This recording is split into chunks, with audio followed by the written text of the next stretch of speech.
आज की क्लास में हम चैप्टर स्टार्ट करने जा रहे हैं फॉरेन एक्सचेंज रेट, यानी विदेशी विनिमय दर।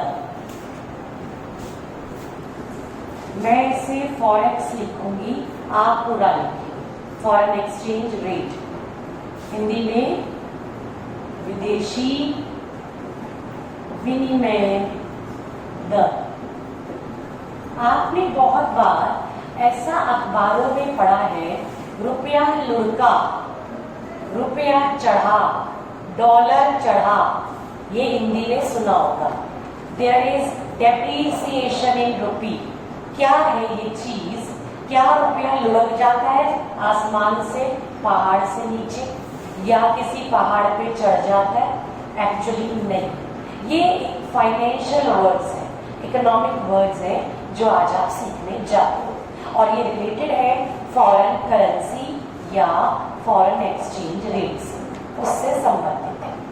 सबसे पहले मैंने दो बातें बोली, फॉरेन करेंसी एक चीज, दूसरा फॉरेन एक्सचेंज रेट। तो पहले दोनों को क्लियर करते हैं, ठीक है? फिर ये रुपया लुढ़कता कैसे है वो भी समझेंगे। फाइन, हमारा चैप्टर यही है, और आज का चैप्टर आपको एक्चुअली मार्केट में, यहाँ मार्केट का मतलब दुकानों की बात नहीं है, अर्थव्यवस्था की बात है, इकोनॉमी की बात है। क्या हो रहा है करेंसी से संबंधित, रुपए से संबंधित, वो समझने में मदद करेगा। बहुत प्रैक्टिकल चैप्टर है, तो स्टार्ट करते हैं। सबसे पहले एक वर्ड है फॉरेन करेंसी, यानी विदेशी मुद्रा। मेरे देश को छोड़कर, यानी घरेलू मुद्रा को छोड़कर, डोमेस्टिक करेंसी को छोड़कर, किसी भी दूसरी कंट्री की करेंसी को विदेशी मुद्रा कहते हैं। घरेलू मुद्रा को छोड़ दो, डोमेस्टिक करेंसी को छोड़ दो। अपनी डोमेस्टिक करेंसी कौन सी है जरा बताएं? रुपी, रुपया, that is our domestic currency, हमारी घरेलू मुद्रा है। इसको छोड़कर किसी भी दूसरे देश की करेंसी विदेशी मुद्रा कहलाती है। क्या आप मुझे नाम बता सकते हैं किसी भी एक देश की विदेशी मुद्रा का? प्लीज। डॉलर, बिल्कुल, आपने बोला डॉलर, यस। और पाउंड, और येन, यस येन भी है। यूरो, कुछ बता दिए आपने बहुत सारे। और रूपल, वेरी गुड। अब ये मैं नहीं पूछ रही हूँ कौन सी कंट्री का है, जनरल नॉलेज नहीं ले रही हूँ, लेकिन चाहती हूँ कि आज आप सभी घर जाकर गूगल करें और कम से कम ज्यादा नहीं तो 10 देशों की फॉरेन करेंसी अपने रजिस्टर में लिखें, देश के नाम के साथ, ठीक है? वो आपके लिए अच्छा रहता है। जैसे पाकिस्तान की करेंसी भी रुपया ही है, लेकिन वो अलग रुपया है। जैसे नेपाल की करेंसी भी रुपया ही है, उसे रुपया बोलते हैं, लेकिन वो अलग है, हमारे वाला नहीं है। तो ऐसे आपको अड़ोस पड़ोस के कम से कम 10 देशों की करेंसी देश के नाम के साथ लिखनी है। तो अपनी डोमेस्टिक करेंसी को छोड़कर किसी और देश की करेंसी की, मुद्रा की जब मैं बात करूं तो उसे विदेशी मुद्रा या फॉरेन करेंसी कहा जाता है। पहला मीनिंग तो ये क्लियर हो गया आपको। अब दूसरा, मैं यहाँ आपको जब क्लियर कराती हूँ तो मेरी कोशिश रहती है मैं कॉन्सेप्ट क्लियर कराऊं, और डेफिनेशन आप बुक में से लिखें। आप डेफिनेशन आपको एकदम अच्छे से क्लियर हो जाएगी जब आप ये पढ़ लेंगे। तो अगला कॉन्सेप्ट है विदेशी विनिमय दर, फॉरेन एक्सचेंज रेट, जो आपके चैप्टर का नाम है, विदेशी विनिमय दर।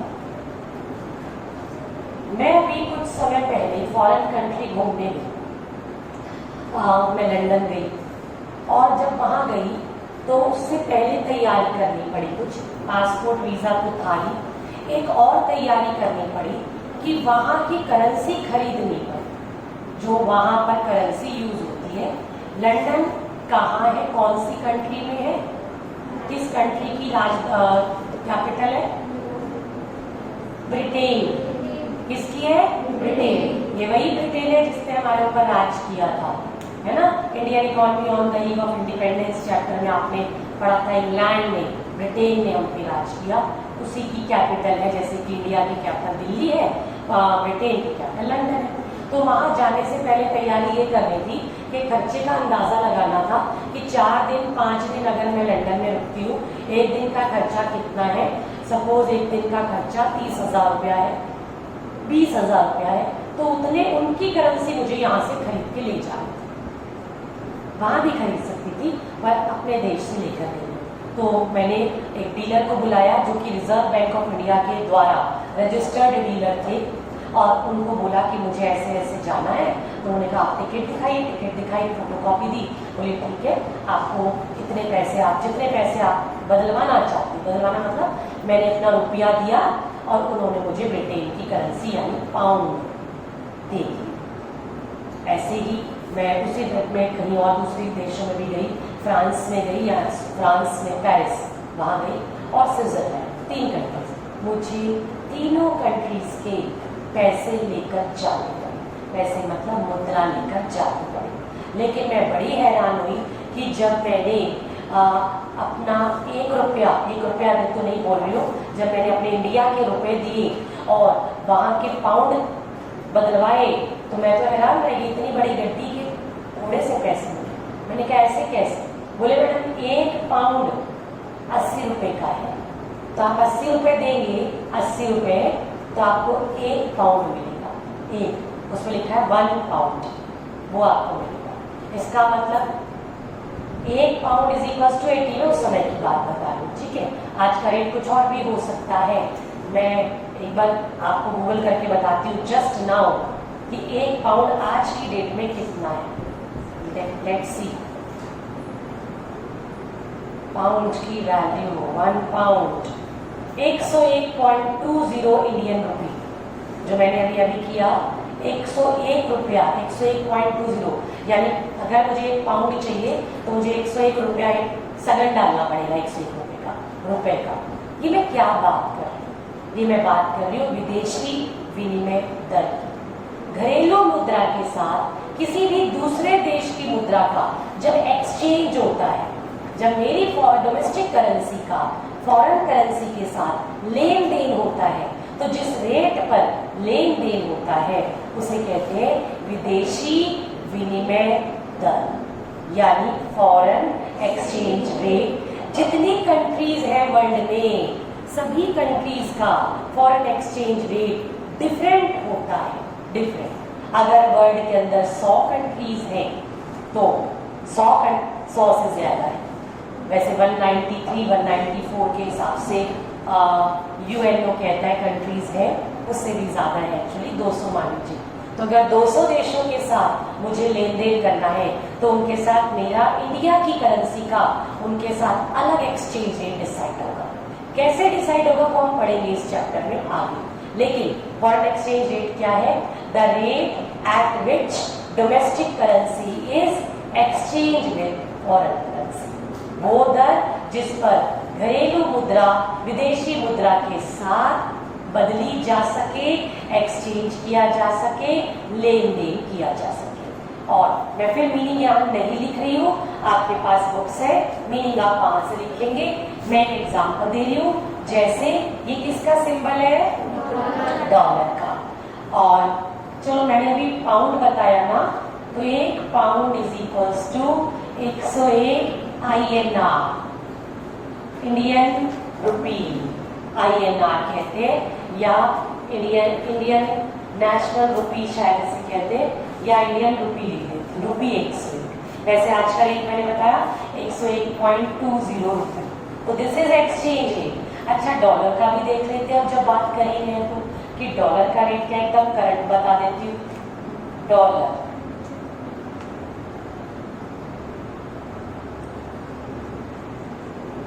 $73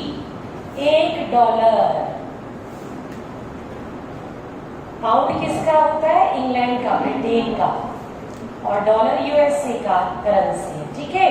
वो है 73.09।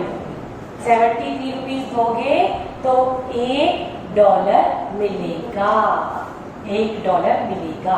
अच्छा, अब इतनी बात हो रही है तो मैं जरा पाकिस्तानी रुपये का भी देख लेती हूँ, उनके साथ हमारी एक्सचेंज रेट क्या है। पाकिस्तानी रुपये और ये है 0.44 इंडियन रुपी, यानी अगर एक पाकिस्तानी रुपी चाहिए तो 0.44 इंडियन रुपी देना पड़ेगा, यानी 50 पैसे से भी कम देने पड़ेंगे तो एक पाकिस्तानी रुपी आ जाएगा। ठीक है, ये अब अलग अलग देशों के क्या बता दिए मैंने, एक्सचेंज है।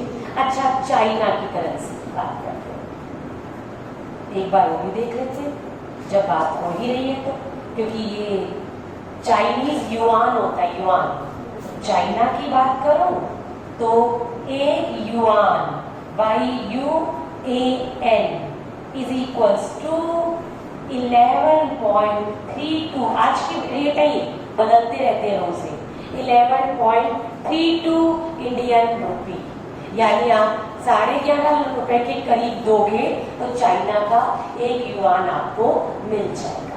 अब आप देखिए जितनी कंट्रीज, सबका एक्सचेंज रेट डिफरेंट दिखाई दे रहा है ना आपको, दिस इज एक्सचेंज रेट कि डोमेस्टिक करेंसी को अगर हम फॉरेन करेंसी में बदलना चाहें तो कितनी डोमेस्टिक करेंसी देनी पड़ेगी to get 1 unit of foreign currency, that is exchange rate. Is it okay? Meaning आपको जरूर लिखना है, डेफिनेशन जरूर लिखनी है, ये मैंने कॉन्सेप्ट क्लियर किया आपको। फाइन।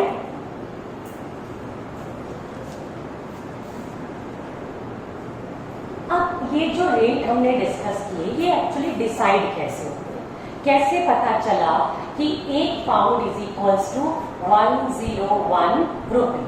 तो बेटा फॉरेन करेंसी के, विदेशी मुद्रा के जो मूल्य है वो डिसाइड होने में 3 मेथड्स हैं हमारे पास, जो कि मैं आगे की क्लास में कराऊंगी। आज सिर्फ बता रही हूं कि फॉरेन एक्सचेंज रेट 3 तरह से डिसाइड किए जाते हैं।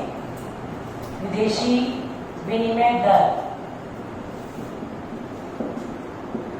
साथ साथ लिखिए तो अच्छा रहेगा। पहला कहते हैं फिक्स्ड एक्सचेंज रेट,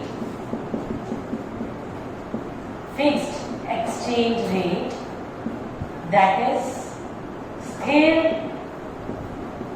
विनिमय दर। 3 तरह से होती है, ये आपकी फिक्स एक्सचेंज रेट है, स्थिर विनिमय दर। दूसरा फ्लेक्सिबल एक्सचेंज रेट,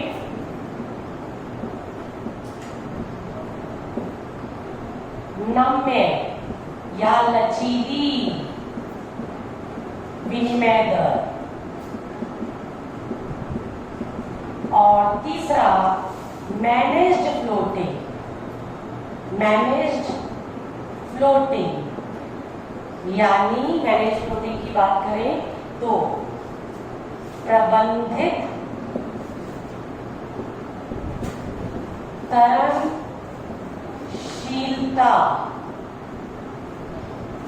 विनिमय दर। 3 तरह से फॉरेन करेंसी डिसाइड की जाती है, उसका एक्सचेंज रेट, विनिमय दर डिसाइड की जाती है, कैलकुलेट की जाती है। हम तीनों पढ़ेंगे, लेकिन आज नहीं, ये आपको पता होना चाहिए कि 3 तरह की दरें हैं। हमारे देश में ये मैनेज फ्लोटिंग की मदद से विदेशी विनिमय दर डिसाइड की जाती है, या आप लिख लीजिएगा इंडिया में इस तरीके से डिसाइड की जाती है। अच्छा, इसको एक और नाम से इंग्लिश में बोलते हैं डर्टी फ्लोटिंग, डर्टी फ्लोटिंग भी कहते हैं इसको। हिंदी में तो प्रबंधित तरलशीलता लिख दिया, इंग्लिश में डर्टी फ्लोटिंग भी कहा जाता है। तीनों पढ़ेंगे क्या चीज है। मैं आपको करा रही हूं आज एक और टॉपिक, 2 टॉपिक कराए मैंने अभी तक, कि विदेशी विनिमय क्या होता है, दूसरा विदेशी विनिमय दर क्या होता है, और तीसरा बस मैंने लिखवाया है, करवाया नहीं है, कि 3 तरीके से विदेशी विनिमय दर यानी फ्लेक्सिबल एक्सचेंज रेट डिसाइड होता है। वो आपने तीनों तरीके देखे, उसको हम आगे की क्लास में समझेंगे। लेकिन आज का टॉपिक जो मेरा है वो है appreciation and depreciation in currency. Hindi में अगर मैं बात करूं, मुद्रा का मूल्यह्रास या मुद्रा में मूल्य वृद्धि, ये मेरा बहुत इंपॉर्टेंट टॉपिक है। देखिए, इस पर आप इंपॉर्टेंट लगाएं, appreciation and depreciation in currency. मुद्रा में मूल्यह्रास तथा मूल्य वृद्धि, मोस्ट इंपॉर्टेंट टॉपिक। बहुत आसान भी है लेकिन ध्यान दोगे तब। देखिए, मान लीजिए मैं पहले बता रही हूं आपको डेप्रिसिएशन, पहले डेप्रिसिएशन बताऊंगी फिर एप्रिसिएशन बताऊंगी।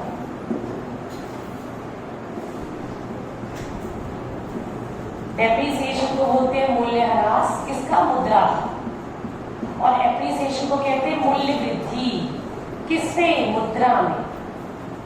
ठीक है, अब सुनिए जरा, मूल्यह्रास क्या होता है? बहुत ध्यान से देखना है बोर्ड पर, क्योंकि जरा सी भी सावधानी हटी तो दुर्घटना घटी। तो अब सुनिए, 1 पाउंड था आज 101 रुपए का।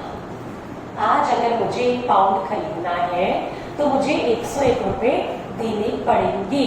ठीक है, बैंक को, रिजर्व बैंक ऑफ इंडिया या जो उसके एजेंट्स हैं उनको। मान लीजिए आज की बात करें, 4 दिन के बाद मुझे फिर 1 पाउंड चाहिए और मैं खरीदने गई तो बैंक मुझे कहता है, या वो जो एजेंट है मुझे कहता है, मैडम 105 रुपए देने पड़ेंगे आप मुझे बताइए, डोमेस्टिक करेंसी के पॉइंट ऑफ व्यू से सोचिए, घरेलू मुद्रा के पॉइंट ऑफ व्यू से सोचिए, रुपए के पॉइंट ऑफ व्यू से सोचिए, रुपए को फायदा हुआ है या नुकसान हुआ है? दोबारा सोचिए। पहले मान लीजिए 1 पाउंड में 1 पाउंड में एक ये पेन आता था। ठीक है, मुझे इंग्लैंड से ये पेन मंगवाना था, 1 पाउंड में आता है। उसका रेट 1 तारीख को भी 1 पाउंड था और 5 तारीख को भी 1 पाउंड है। लेकिन 1 तारीख में मुझे 1 पाउंड देना है, पर 1 पाउंड खरीदना पड़ेगा पहले मुझे। तो खरीदने के लिए मैंने क्या किया, 1 तारीख को कितने रुपए दिए मैंने? 101। और 5 तारीख को जब मैं फिर से वो खरीदने गई तो मुझे कितने रुपए मांगे गए मुझसे? 105। तो मैं यानी इंडियन, मुझे फायदा हुआ या नुकसान? इंडियन को नुकसान हुआ। 105 रुपए देने पड़ेंगे, पेन वही मिलेगा, एक ही पेन, पैसे ज्यादा देने पड़ रहे हैं, 4 रुपए ज्यादा देने पड़ रहे हैं। इसका मतलब रुपया लुढ़का। इसे कहते हैं, मैंने शुरुआत इसी से की थी टॉपिक की कि रुपया लुढ़का। रुपया लुढ़का, रुपए की वैल्यू, मेरी घरेलू मुद्रा की वैल्यू पाउंड के मुकाबले क्या हो गई? कम। दिखने में तो ज्यादा लग रहा है तुमको कि नहीं मैडम 105 है तो बड़ी है, नहीं, रुपए की वैल्यू कम हो गई। क्यों?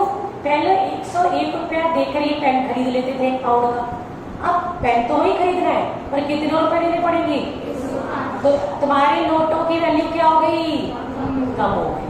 दिस इज कॉल्ड डेप्रिसिएशन या मूल्यह्रास इन डोमेस्टिक करेंसी, घरेलू मुद्रा। हम अपनी घरेलू मुद्रा की बात करते हैं, हमेशा दूसरे की बात नहीं करते। घरेलू मुद्रा की बात करूं तो घरेलू मुद्रा में क्या हो गया? डेप्रिसिएशन हो गया, मूल्यह्रास हो गया। क्यों हो गया बताऊंगी बात, लेकिन मैंने ना मीनिंग क्लियर किया। अब अगर मैं मूल्य वृद्धि या एप्रिसिएशन की बात करती हूँ तो मेरे बच्चों, मुझे लगता है तुम्हें जल्दी से समझ में आ रहा होगा। अब तुम्हारा एग्जाम्पल बन गया होगा दिमाग में। जरा देखो, अगर मैंने 1 पाउंड खरीदा 101 रुपए का ये पेन लेने के लिए, 5 दिन बाद मैं फिर गई कि मुझे पेन लेना है, 1 पाउंड दे दो जी मुझे। बैंक के पास गई, बैंक ने कहा कि हाँ जी लीजिए 1 पाउंड। मैंने 101 रुपए निकाल के दिए उनको। बैंक ने कहा नहीं मैडम, बैंक ने मुझे 2 रुपए वापस कर दिए। बैंक ने बोला मैडम 99, 2 रुपए वापस। खुश अच्छा, एक पेन भी आ जाएगा, 2 रुपए भी मेरी जेब में आ गए, हो गया ना। इसका मतलब मैं तो खुश हो गई। तो रुपया चढ़ा, my domestic currency has been appreciated due to this, increase हो गया। तो लिखने में तो डिक्रीज लग रहा है, लेकिन मेरी करेंसी की वैल्यू बढ़ गई ना। पहले 101 रुपया देकर एक पेन मिलता था, 1 पाउंड मिलता था, अब 99 रुपए देकर एक पेन मिल जाता है, 2 रुपए भी बच जाते हैं ना। तो फायदा हुआ इंडियन करेंसी को। तो ये हो गया एप्रिसिएशन। किसमें? घरेलू मुद्रा। किसमें एप्रिसिएशन हुआ? डोमेस्टिक करेंसी या मूल्य वृद्धि। क्यों होगा ये हम डिस्कस करेंगे लेटर ऑन, लेकिन ये आपको कॉन्सेप्ट क्लियर होना चाहिए।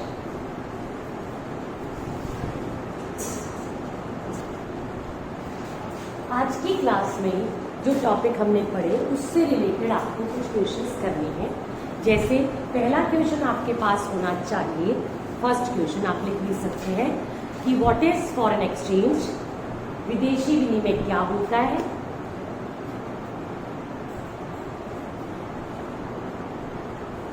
One marker. Second question, define foreign exchange rate, विदेशी विनिमय दर क्या है, इसको परिभाषित करना है आपको। 1 मार्कर। तीसरा, किन 3 तरीके से आप विदेशी विनिमय दर निर्धारित कर सकते हैं। Name the 3 methods by which foreign exchange rate can be determined. 1 marker. और third question, differentiate between depreciation and appreciation of domestic currency. Depreciation and appreciation of currency, खाली करेंसी लिख सकते हैं। घरेलू मुद्रा में मूल्यह्रास और मूल्य वृद्धि में अंतर लिखें। मूल्यह्रास और मूल्य वृद्धि में अंतर लिखें। 3 मार्क्स में टी फॉर्म में अंतर लिखना। एमसीक्यू पेपर आएगा तो भी आ सकता है और अदरवाइज पेपर में तो आता है। ठीक है, आज का टॉपिक इतना ही। नेक्स्ट क्लास में इस चैप्टर को और आगे बढ़ेंगे।